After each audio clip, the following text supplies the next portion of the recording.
გაინტერესებთ ქვეყანაში რატომ ყარდება დიქტატურა და რატომ აღარ არის დემოკრატია? ამაზე პასუხი ძალიან მარტივია და ამ ყველაფერს ბიძო უპასუხებს რა. მიდი ბიძო. დემოკრატიული მეთოდებით სახელმწიფოს მართვა არის უაღრესად რთული. ამას სჭირდება ძალიან ძლიერი გუნდი.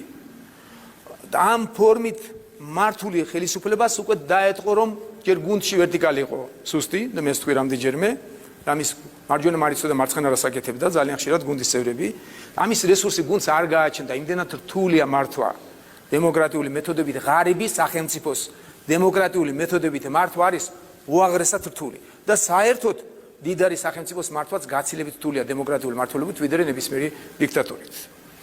ხო და ალბათ ისიც გაინტერესებს ეს ჩვენი ბიძო ესეთი გულახდილი რატომ არის და ამაზეც აქვს ამ კაც პასუხი კაცო. აი ეს მაგალითი მაქვს მოყვანილი ვედემოსში, სადაც მე ვერ მოვიტყუებოდი ახლა ქართველებს რასაც გინდა იმას მოუყვები პრინციპში,